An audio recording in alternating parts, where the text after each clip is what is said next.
I think it's very difficult to speak about the PTA without speaking about the politicization of our institutions. Right. And that includes the law enforcement institutions. Yes. What I think is happening at a more macro level is that there's enormous political pressure to show results. Right.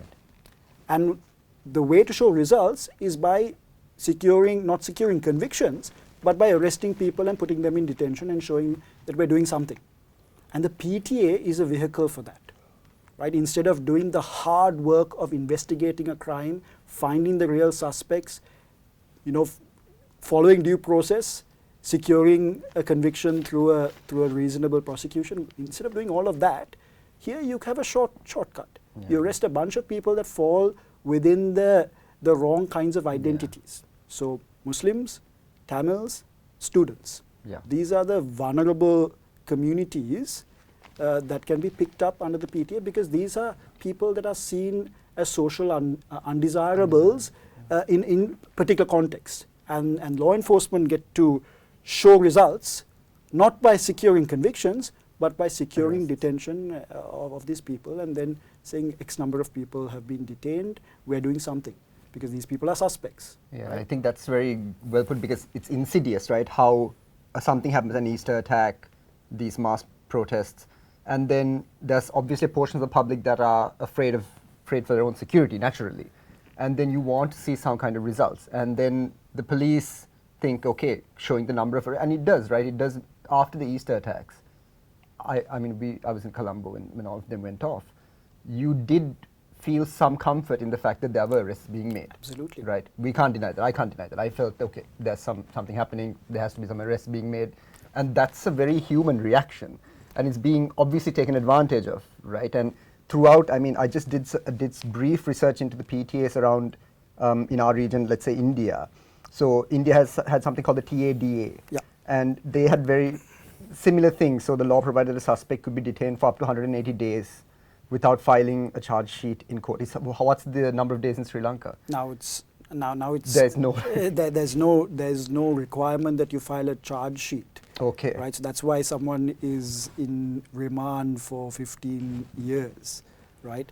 Of course, there are now caps in terms of the length of detention, which is outside the judicial protection right. framework. Right. So that's been now capped at 12 months. 12 months. Which is still quite a long time.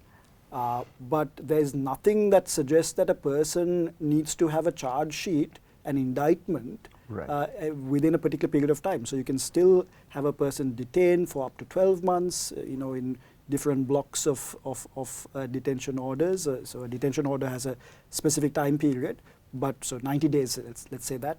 Once a 90 days lapses, you can renew the detention order. It used to be up to 18 months, right. Now it's 12 months. But even after 12 months, when the person is produced before a judge and then remanded, there's no requirement that the person is, indicted within a particular period of time, which means you can be lost in the system. Let's even take the detainees or suspects who are, in fact, indicted. Some of the trials go on for 6-7 years. This Human Rights Commission study is damning. And I must say, this is not some study done by a INGO. Right. This is not a study done by some international organization. Right. And not to say that studies done by international organizations are, lack no, credibility. The perception, but there's always a perception issue there, right? This is a study done by the Human Rights Commission of Sri Lanka, which is a statutory institution and a constitutionally sort of mandated institution. That institution has found that there are people in the system that have faced trial for 6-7 years. Now, goes back to your question, where's the evidence? And if there's clear evidence, why should it take so long? So the fact that these people, are in the system for so long is actually a reflection of the fact that the evidence is weak. Right. Yeah. And that should be something that all of us are outraged by. But again, it goes back to the other point that we're making, that is that people are generally okay with undesirables being the victims of a system. Right. Because I think there's institutionalized prejudice, which is a reflection of society's prejudice. Right. And that's why this has gone on for so long. And it's only when members of the majority community, students of the majority community are affected, that people are really talking about this as if, it's a really huge problem. But let's not forget, it's a 43-year-old problem. And I think we need to also reflect on that. And just getting back to the Indian example, the Prevention of Terrorism Act, which replaced TADA, they made one slight change where there was no provision to allow preventive detention. Yeah. So do we have? There's no such thing on the statute books in terms of practice. In terms of actual the words preventative detention. You don't get that. Yeah. But what happens in practice is preventative, because and it's a fascinating problem, and I use the word fascinating cynically, obviously, where people are brought into the system on frivolous charges, or people are completely innocent, brought into the system because they happen to have a particular identity that fits the bill, then brought into a system in which they are extremely frustrated and then exposed to actual radical elements in prison, radicalized in prison, and now they can't be released into society because they might actually be a problem. So that's the thinking that sometimes goes into law enforcement, where you are keeping these people because there's no option. And this is a problem that other countries face all the time. It's a very serious problem where criminalization also takes place as a result of the injustice and discrimination taking place inside prison systems. Right. And I think that becomes a huge practical problem as well. It's like a cycle. It's a cycle. It's a vicious cycle. Also, in the modern context, the word terrorism comes into our lexicon much earlier, being Sri Lankans, but the Western lexicon, liberal media, terrorism happened 2000, 2001, that sort of thing. So we saw the UK has its own version of the prevention of terrorism. I think it's called the Terrorism Act of 2000 now. The US had the Patriot Act, which was, I think, one of the worst. In the United States now, it's the mass surveillance is so open now that it's beyond measure. Do you see Sri Lanka coming to this point of a mass surveillance state, or are we already there? I mean, what's the perception in Sri Lanka is that we can get away with things to a degree. Yeah. Is that the truth? It depends on the context.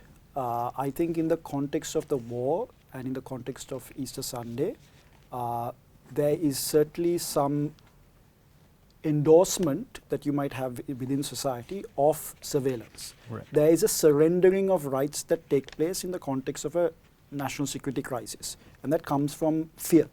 Yes. Now then we discover later on that actually the story is not as clear, right? These are not, this is not about the Muslim community being radicalized. It's much more complicated.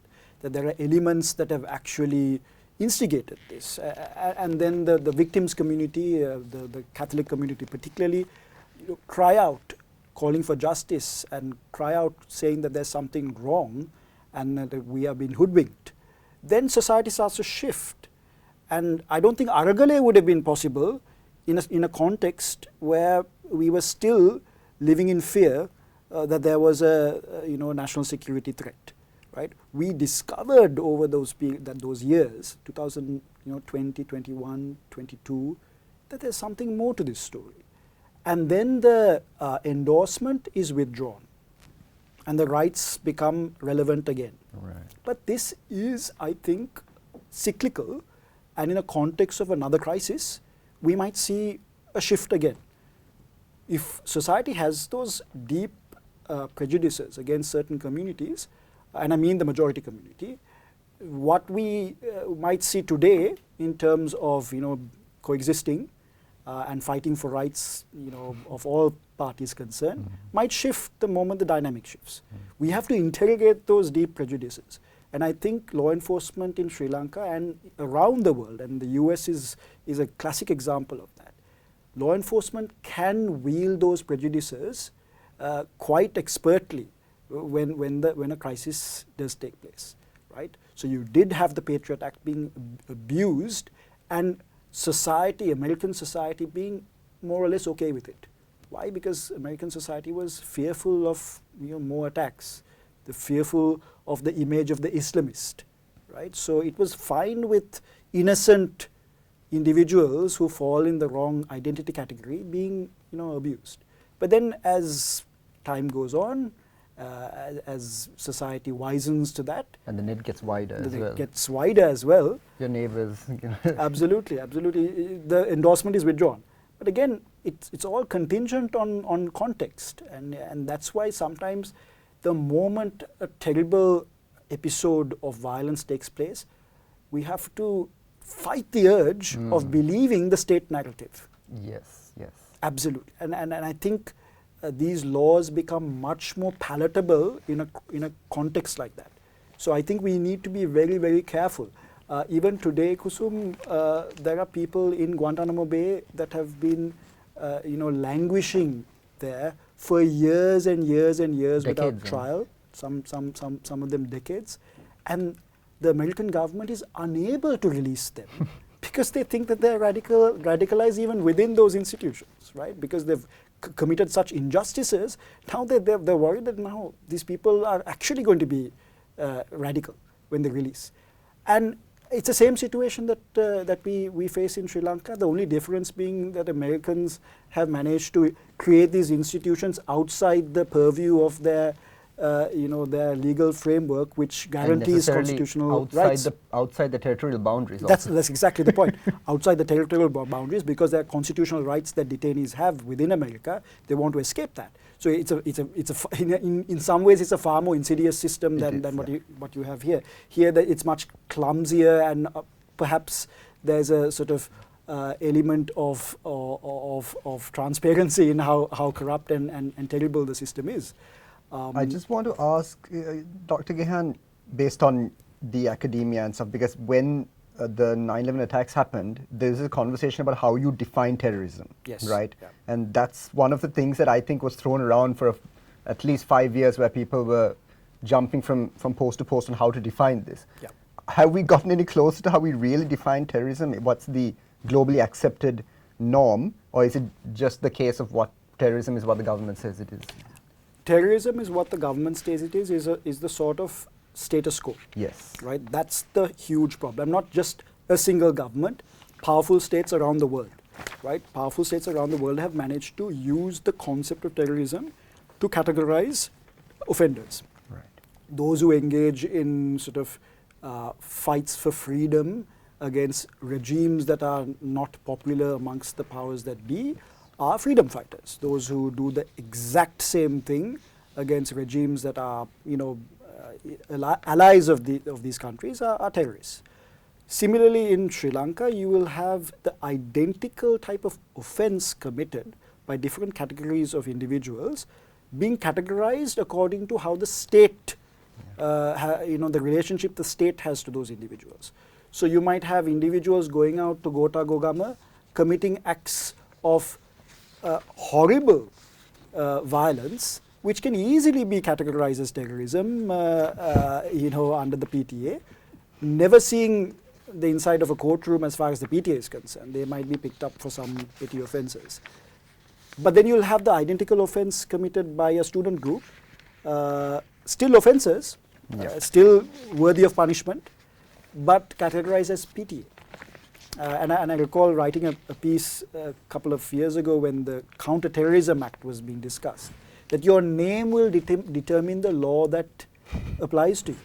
Because if you're a Kusum, you might have the ordinary law apply. If you're a Khalid or a Mohammed, you might have a completely different law applied. And then the rights you enjoy, the entire experience you have within the legal system, the criminal justice system, will be entirely contingent on the decision of some police officer to apply one law to you as opposed to another. And that's where prejudice and institutionalized racism can just be sort of swept under the carpet under the guise of a law, and the PTA enables that.